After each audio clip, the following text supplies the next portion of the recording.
Training ಆಯ್ತಾ ಒಳಗಡೆ? Training ಅದಲ್ಲ. ಈಗ ಟ್ರೈನಿಂಗು ನಾನು ನೀವು ಬಾವಿಗೆ ಬಂದಿರಲಿಲ್ಲ, ಸೀಟಿಗೆ ಹೋಗಿ ಮಾತಾಡುವ. ಇಲ್ಲ ಒಂದೇ ನಿಮಿಷ ಅಧ್ಯಕ್ಷರೇ, ನಾವು ಧರಣಿ ಮಾಡಿರುವಂಥ ವಿಚಾರ ರಾಜ್ಯದ ಜನರಿಗೆ ಸಂಬಂಧಪಟ್ಟಂತ ವಿಚಾರ ನಾವು ಮಾಡಿರೋದು. ತಾವು ನನಗೆ ಒಂದು 2 ನಿಮಿಷ ಬಿಟ್ಬಿಡಿ. ಇಷ್ಟೊತ್ತೇ ಬಿಟ್ಟಿದ್ದೀರಾ, ಇನ್ನ ಇದು ಮುಗಿಬೇಕಲ್ಲ. ತಾವು ಆ ಸ್ಥಾನದಲ್ಲಿ ಕೂತಿದ್ರಿ, ನಾವು ತಮ್ಮನ್ನ ನ್ಯಾಯಾಧೀಶರು ಅಂತ ತಿಳ್ಕೊಂಡಿದ್ದೀರಿ.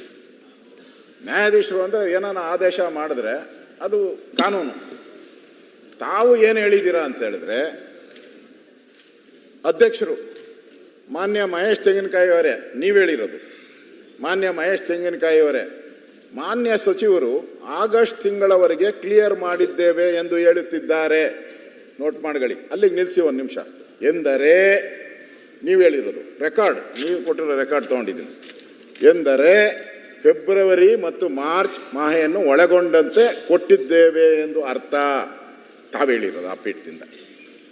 ತಮಗೆ ಗೌರವ ಹೋಗ್ತೈತೆ ಇವೆ, ನಮಗಲ್ಲ, ತಮಗೆ. ಮತ್ತೆ ಯಾರು ಫಲಾನುಭವಿಗಳಿದ್ದಾರೆ ಅವರು ಎಷ್ಟೋ 1,25,00,000 ಜನ ಅವರು ಕಾಯ್ತಾ ಇದ್ದಾರೆ. ಬರ್ತೈತೆ ಯಾವ ಲಕ್ಷ್ಮಿ ಅದು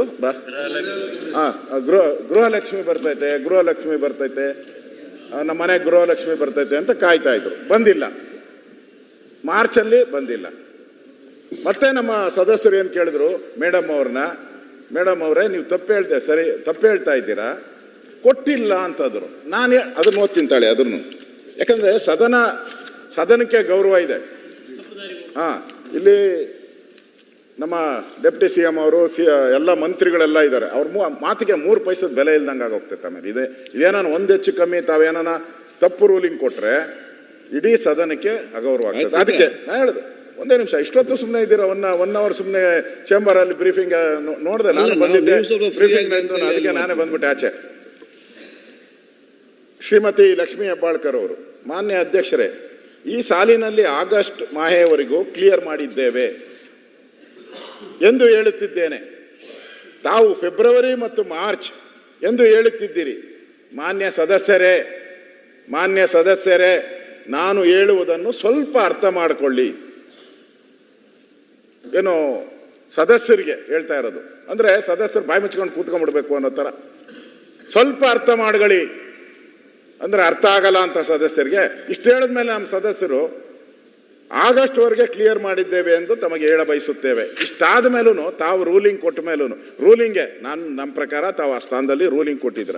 ಇಷ್ಟಾದ ಮೇಲೂ ಕೂಡ ಸರ್ಕಾರ ಇದುವರೆಗೂ 3 ದಿನ ಆಯ್ತು. ನಾವು ಫಸ್ಟ್ ಡೇ ಕೇಳಿದ್ರಿ ನಿಮ್ಮನ್ನ, ನಾಳೆ ಅಂತ ಹೇಳಿದ್ರಿ. ನಾವು ಸ್ಪೀಕರ್ ಚೇಂಬರ್ಗೆ ಬಂದು ತಮ್ಮನ್ನ ಮಾತಾಡಿದೆ ನಾನು ಸ್ಪೀಕರ್ ಹತ್ರ. ಇಲ್ಲ ನಾನು ನಾಳೆ ಕರೆಸ್ಬಿಡ್ತೀನಿ ಅಂದ್ರಿ. ನಾಳೆ ಹೋಯ್ತು, ಮತ್ತೆ ಇವತ್ತು ಬಂತು, ಇವತ್ತೂ ಇಲ್ಲ, ಸದನಕ್ಕೆ ಬರ್ತಾ ಇಲ್ಲ. ನಮಗೆ ಇವಾಗ ಕೊಟ್ಟಿರೋ ಮಂತ್ರಿಗಳ ಉತ್ತರ ಅದು 5,000 ಕೋಟಿ ರೂಪಾಯಿ ಬೆಲೆ 5,000 ಕೋಟಿ ಅದು ಪ್ರತಿ ತಿಂಗಳಿಗೂ ಅದು 2,480 ಕೋಟಿ ಕೊಡಬೇಕು. 2,480 ಕೋಟಿ ಪ್ರತಿ ತಿಂಗಳು, ಅಂದಾಜು 5,000 ಕೋಟಿ. ಎಲ್ಲೋಯ್ತು ದುಡ್ಡು? ಯಾರಾದ್ರೂ ತಾವು ಅಧ್ಯಕ್ಷರೇ, ಈಗ ನಾನು ಹೇಳೋದು, ತಾವು ಮಂತ್ರಿ ಆಗಿರ್ತೀರ, ಸದನದಲ್ಲಿ ತಾವು ಸ್ಪೀಕರ್ ಆಗಿ ನಡೆಸಿರ್ತೀರ. ಈಗ ಜನವರಿ ಕೊಡ್ತೀರಾ, ಹಿಂದಿನ ಡಿಸೆಂಬರ್ ಕೊಡ್ತೀರಾ, ಜನವರಿ ಕೊಟ್ಬಿಡ್ತೀರಾ. ಜನವರಿ ಆದ್ಮೇಲೆ ಡೈರೆಕ್ಟಾಗಿ ನೀವು ಏಪ್ರಿಲ್ಗೆ ಹೆಂಗೆ ಹೋಗ್ಬಿಡ್ತೀರಾ? ಯಾವ ಕಾನೂನು ಹೇಳಿ? ಇಂಥ ಕಾನೂನಲ್ಲಿ ಹಿಂಗೆ ಗ್ಯಾಪ್ ಕೊಟ್ಕೊಂಡು ಹೋಗ್ಬೋದು ಅಂತ ಯಾವ್ದಾದ್ರು ಇದೆಯಾ? ಆಶ್ಚರ್ಯ ಬೀಳ್ತಾರೆ ಎಲ್ಲರೂ. ನನಗೆ ರೂಲಿಂಗ್ ಪಾರ್ಟಿ ಸದಸ್ಯರು ಬಹಳ ಜನ ಸ್ನೇಹಿತರಿದ್ದಾರೆ. ಅವರು ಹೇಳಿದ್ರು, ಅಣ್ಣ ಅದು ಹೆಂಗಣ್ಣ ಅಂತ ನನ್ನೇ ಕೇಳ್ತಾರೆ. ನನ್ಗೆ ಅರ್ಥ ಆಗಿಲ್ಲ ಅಂತ ನಾನು ಹೇಳಿದೆ. ಇದು ಹೆಂಗೆ ಸಾಧ್ಯನಾ? ಇದು ಒಂದು ಸರ್ಕಾರ, ಎಷ್ಟು ಜನ IAS IPS ನಾವು ಓದಿ ನಮ್ಮನ್ನು ತಲೆ ತಿಂದಾಕ್ತಾರೆ. ಈ IAS ಅವರು IPS ಅವರು ತಿಂತಾರೆ ಅಂದ್ರೆ ಅಷ್ಟು ತಲೆ ತಿಂತಾರೆ. ಇದ್ರಾಗ ತಲೆ ತಿನ್ನಕ್ಕೆ ಮಂತ್ರಿನ ತಲೆ ತಿನ್ನಕ್ಕೆ ಆಗಿಲ್ಲ ಅವ್ರ ಕೈಲಿ. ಹೇಳ್ಬೇಕಲ್ಲ. ಇಲ್ಲ ಮಂತ್ರಿ ನೆನ್ನೆ ತಾವು ನನ್ನ ಹತ್ರ ಬಂದಾಗ ನಾನು ಮಾತಾಡಿದೆ ನಿಮ್ಮ ಹತ್ರ. ಮಂತ್ರಿ ಏನು ಹೇಳ್ಬೇಕಾಯ್ತು? ಇಲ್ಲ ನಾನು ಮಹೇಶ್ ತೆಂಗಿನಕಾಯಿ ಅವರೇ, ನನಗೇನಾದರೂ ಆ ಥರ ನೀವು ಹೇಳ್ತಾ ಇದ್ದೀರ ಫೆಬ್ರವರಿ ಕೊಟ್ಟಿಲ್ಲ ಅಂತ, ಮತ್ತೊಂದ್ಸರಿ ನಾನು ಚೆಕ್ ಮಾಡಿಬಿಟ್ಟು ನಿಮಗೆ ಉತ್ತರ ಹೇಳ್ತೀನಿ ಅಂದರೆ ಮುಗ್ದೋಗಿತ್ತು ರೀ. ಸ್ವಲ್ಪ ಅರ್ಥ ಮಾಡ್ಕೊಳ್ರಿ ಅಂತ ಹೇಳಿದ್ರೆ ಏನರ್ಥ?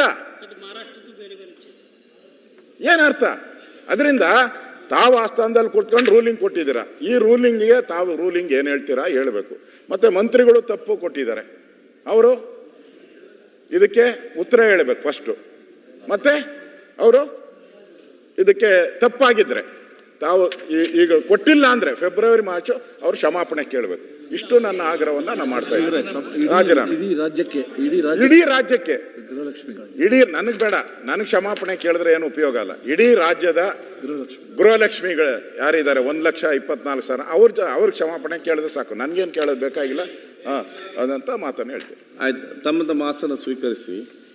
ಮುಖ್ಯಮಂತ್ರಿ ಕ್ಲಾರಿಫಿಕೇಶನ್ ಕೊಡ್ತಾರೆ. ತಮ್ಮ ಆಸನ ಸ್ವೀಕರಿಸಿ, ಮಂತ್ರಿ ಉತ್ತರ ಕೊಡಿ. ಇಲ್ಲ ನಾವು ಅಲ್ಲ ಸರ್, ಉತ್ತರ ಕೊಟ್ಟಿರೋದು ಅವರು. ಅಲ್ಲ, ಉತ್ತರ ಕೊಟ್ಟಿರೋರು ಮಂತ್ರಿ, ತಪ್ಪು ಉತ್ತರ ಕೊಟ್ಟಿರೋರು ಮುಖ್ಯಮಂತ್ರಿ. ಯಾಕೆ ಅಲ್ಲ, ಮಂತ್ರಿ ಉತ್ತರ ನೀವು ಆಸನ ಸ್ವೀಕರಿಸಿ ಉತ್ತರ ನಮಗ್ ಬೇಕಾಗಿಲ್ಲ, ಮಂತ್ರಿಯೇ ಉತ್ತರ ಕೊಡ್ತಾರೆ. ನೀವು ಆಸನ ಸ್ವೀಕರಿಸಿ ಅಂತ ನಾನು ಹೇಳ್ತಾ ಇದ್ದೇನೆ. ಉತ್ತರ ಕೊಡ್ಲಿ, ಇಲ್ಲೇ ಇರ್ತೀನಿ. ಇಲ್ಲ ಬೇಡ, ಇಲ್ಲೂ ಸರಿಯಾಗುದಿಲ್ಲ. ನೋಡಿ ಪ್ರತಿಪಕ್ಷ ನಾಯಕರೇ ಆಸನ ಸ್ವೀಕರಿಸಿ. ನೋಡೀಗ ಸಣ್ಣ ವಿಚಾರ ನಮ್ಮ ಆ ಒಂದು ಚರ್ಚೆ ಆದದ್ದು ಹೌದು. ಮಾತು ಸಂದರ್ಭದಲ್ಲಿ ಈಗ ಪ್ರತಿಪಕ್ಷ ನಾಯಕರೇ ಅನ್ಸತ್, ಈಗ ಮೊನ್ನೆ ಇಲ್ಲಿ ದುಡ್ಡಿನ ವಿಚಾರ ಅಲ್ಲ, ನಮ್ಗೆ ಅವರು ಸರಿಯಾದ ಮಾಹಿತಿ ಬರಲಿಲ್ಲ ಅಂತೇಳಿ ಸಬ್ಜೆಕ್ಟ್ ಇರುವುದು ಹೌದು. ಇಲ್ಲಿ ಸೆಕೆಂಡ್ರಿ ದುಡ್ಡಿನ ವಿಚಾರ ಇರುವಂಥದ್ದು. ಆ ಒಂದು ಸನ್ನಿವೇಶ ಅಲ್ಲಿ ನಡೆದಿದೆ. ಇದರ ಬಗ್ಗೆ ನೀವು ಮಂತ್ರಿಗಳ ಬಂದು ನಮ್ಗೆ ಉತ್ತರ ಕೊಡಬೇಕಂತ ಕೇಳಿದ್ದೀರಿ. ಮಂತ್ರಿಗಳು ಬಂದು ಉತ್ತರ ಕೊಡಲಿಕ್ಕೆ ಬಂದಿದ್ದಾರೆ. ನಾನೇನೊಂದು ನೀವು ನಿಮ್ಮ ಆಸನವನ್ನು ಸ್ವೀಕರಿಸಬೇಕು. ಒಂದು ಯಾಕೆಂತ ಹೇಳಿದರೆ, ಈ ಬೆರಳು ನೋವಾದರೆ ಬೆರಳಿಗೆ ಮದ್ದು ಕೊಡಬೇಕು ಹೊರತು ನೀವು ಕೈ ತುಂಡು ಮಾಡಿದ್ರೆ ಆಗ್ತದ? ಈಗ ಆ ಒಂದು ಸಮಸ್ಯೆ ಏನಿದೆ ಅದಕ್ಕೆ ಬಂದು ಉತ್ತರ ಕೊಡ್ತಾರಲ್ಲ, ಅದನ್ನು ನಾವು ಇಲ್ಲೇ ಬಾವಿಯಲ್ಲೇ ಇರ್ತೇವೆ, ಇಲ್ಲೇ ಉತ್ತರ ಕೊಡಿ, ಈ ರೀತಿ ಇದ್ದುಕೊಂಡು ಉತ್ತರ ಕೇಳುವಂಥದ್ದು ಇಲ್ಲಿಂದ ಬೇಡ. ಅಲ್ಲಿಂದ ಮತ್ತೆ ಅಲ್ಲಿಂದ ಕ್ಲಾರಿಫಿಕೇಶನ್ ಕೇಳುವಂಥ ಅವಕಾಶ ಇದೆ ಅಲ್ಲ. ಸೊ ಮನುಷ್ಯಗಳು ತಮ್ಮ ಸ್ಥಾನಕ್ಕೆ ಹೋಗ್ಬೇಕಂತ ಸ್ವೀಕರಿಸಿ. ಮಹಾಪ್ರಭುಗಳೇ, ಅಧ್ಯಕ್ಷರೇ, ಬಿಲ್ಲುಗಳೆಲ್ಲ 106 ಬಿಲ್ಲು ನಾವೆಲ್ಲ ಧರಣಿ ಇದ್ದಾಗೆ ಪಾಸ್ ಮಾಡಿದ್ದೀರ ಅಂತ ಪ್ರಮುಖವಾದಂತ ಬಿಲ್ಲೇ ನೀವು ಪಾಸ್ ಮಾಡಬೇಕಾದ್ರೆ ಇದನ್ನ ಬಂದು ನಿಮ್ಗೆ ಏನಿತ್ತು, ಮಾನ್ಯ ಮಂತ್ರಿಗಳು ಬಂದು ಉತ್ತರ ಕೊಡ್ಬೇಕಂದ್ರೆ ಬೇಡಿಕೆ ಕೊಟ್ಟಿದ್ರಿ. ಅವರು ಮಾನ್ಯ ಮಂತ್ರಿಯವರು ಬಂದು ಉತ್ತರ ಕೊಡ್ತಾರೆ, ಆವಾಗ ನೀವು ಬಾವಿಯಲ್ಲಿ ಇರುವುದು ಸರಿಯಲ್ಲ. ಮಾನ್ಯ ಅಧ್ಯಕ್ಷರೇ, ಅದು ಬೇರೆ. ನಿಮ್ಮ ಆಸನ ಸ್ವೀಕರಿಸಬೇಕು, ಉತ್ತರ ಕೊಡ್ತಾರೆ. ಮತ್ತೆ ನಾವು ಬಾವಿಲೇ ಇರ್ತೀವಿ ಅಂತ ಅಂದ್ರೆ ಏನು ಅಧ್ಯಕ್ಷರು ವಿರೋಧ ಪಕ್ಷ ನಾಯಕರು ಹಿಂಗ್ ಕೇಳ್ತಾರೆ ಅಂತ ನಮಗೂ ಆಶ್ಚರ್ಯ ಆಯ್ತಾ? ಬಂದರ ಈಗ ಸಭಾಧ್ಯಕ್ಷರೇ, ಈಗ ಸಭಾಧ್ಯಕ್ಷರು ವಿರೋಧ ಪಕ್ಷ ನಾಯಕರೇ, ನಿಮ್ ಬೇಡಿಕೆ ಸ್ಪಷ್ಟವಾಗಿದೆ. ಮಂತ್ರಿಗಳು ಬರಬೇಕು, ಉತ್ತರ ಕೊಡಬೇಕು. ಮಂತ್ರಿಗಳು ಬಂದಿದ್ದಾರೆ, ಉತ್ತರ ಕೊಡಿಸ್ತಾರೆ. ದಯಮಾಡಿ ಅವಕಾಶ ಕೊಡಿ. ಮಾನ್ಯ ಅಧ್ಯಕ್ಷರೇ, ಅವಕಾಶ ಕೊಡಿ ದಯವಿಟ್ಟು. ಮಾನ್ಯ ಅಧ್ಯಕ್ಷರೇ, ನೀವು ಇಲ್ಲೇ ಬಾವಿಲೇ ಇರ್ತೀವಿ ಅಂದ್ರೆ ಏನು? ಮಾನ್ಯ ಅಧ್ಯಕ್ಷರೇ, ಪಾಟೀಲ್ ಸನ್ಮಾನ್ಯ ಅಧ್ಯಕ್ಷರೇ, ಈಗ ಸಭಾಧ್ಯಕ್ಷರೇ, ಇಲ್ಲಿ 2 ವಿಚಾರಗಳ ಕಡೆ ಗಮನ. ಒಂದು, ಸದನಕ್ಕೆ ಕೊಟ್ಟಿರುವ ಮಾಹಿತಿ ಬಗ್ಗೆ. ಎರಡನೇದು, ಯಾರು ಫಲಾನುಭವಿಗಳಿದ್ದಾರೆ ಅವರ ದೃಷ್ಟಿಯಿಂದ. ಪಾಟೀಲ್ರೆ, ನಂಗೆ ಈ ಸಂದರ್ಭದಲ್ಲಿ ಸ್ವಲ್ಪ ಒಂದು ಸಂದರ್ಭ ಜ್ಞಾಪಕ ಬರ್ತದೆ. ಹೈದರಾಲಿ ಇದ್ನಲ್ಲ, ಟಿಪ್ಪು ಸುಲ್ತಾನ್ ಅವ್ರ ತಂದೆ, ಅವನು ತನ್ನ ಸೈನ್ಯಕ್ಕೆ ಜನವರಿ 1ನೇ ತಾರೀಕು ಸಂಬಳ ಕೊಡ್ತಾ ಇದ್ದಂತೆ. ಫೆಬ್ರವರಿ ಬಂದಾಗ 5ನೇ ತಾರೀಕು ಕೊಡ್ತಾ ಇದ್ದ. ನಿಮ್ಗೇನು 5 ದಿವಸ ವ್ಯತ್ಯಾಸ? ಮಾರ್ಚ್ ಬಂದಾಗ 10ನೇ ತಾರೀಕು ಕೊಡ್ತಾ ಇದ್ದ. ಏಪ್ರಿಲ್ 15ನೇ ತಾರೀಕು 5 ದಿವಸ ವ್ಯತ್ಯಾಸ. ಜೂನ್ 10 ಬರೋದಕ್ಕೆ 1 ತಿಂಗಳು ಸಂಬಳನ ಹೊಡೆದ್ಬಿಡ್ತಾ ಇದ್ದ. ಈ ಗೃಹಲಕ್ಷ್ಮಿ ಆಗಸ್ಟ್ ವರ್ಗೂ ಕೊಟ್ಟಿದ್ದೀವಿ ಅಂತ ಹೇಳೋರು ಫೆಬ್ರವರಿ ಎಲ್ಲೋಯ್ತು? ಪ್ರಶ್ನೆ. ಮಾರ್ಚ್ ತಿಂಗಳಲ್ಲಿ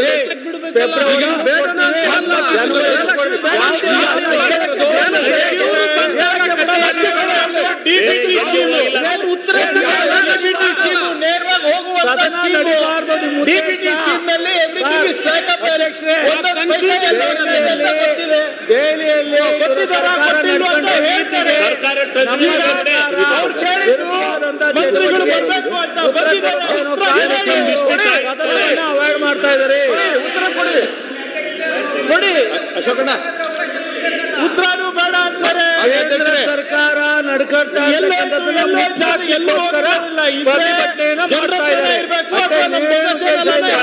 ಬಿಡಿ, ಇವೆರಡು ಬಿಟ್ಟು ಎಲ್ಲ ಇಲ್ಲ. ಮೋಸ್ಟ್ಲಿ ಹೋಮ್ ಮಿನಿಸ್ಟರ್ ಹೇಳಿರ್ಬೇಕು, ಕೇಂದ್ರದ ಹೋಮ್ ಮಿನಿಸ್ಟರ್ ಹೇಳಿರ್ಬೇಕು. ಕೇಂದ್ರ ಸರ್ಕಾರದಲ್ಲಿ ನಡೀತಾ ಇರ್ತಕ್ಕಂಥದ್ದನ್ನ ಬಿಚ್ಚಿಡೋತಾರೆ ಬೇಡ ಅಂತ ಮಾಹಿತಿ ಏನಾದ್ರೂ ತಪ್ಪು ಕೊಟ್ಟಿದ್ರೆ ಹೇಳ್ತಾರೆ, ಇಲ್ಲ ಅಂದ್ರೂ ಹೇಳ್ತಾರೆ.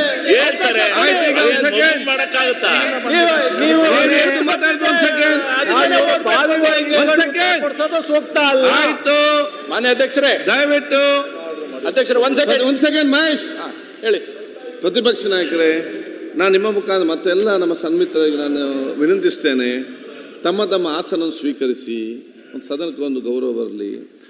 ನಮ್ಮ ಏನು ತಮ್ಮ ಬೇಡಿಕೆ ಇತ್ತು, ಮಾನ್ಯ ಮಂತ್ರಿಗಳೇ ಬಂದು ಉತ್ತರ ಕೊಡಬೇಕು ಅಥವಾ ಕ್ವಶನ್ ಉತ್ತರ ತಗೊಳ್ಳೋದಕ್ಕೆ ಅವ್ರು ಬಂದಿದ್ದಾರೆ.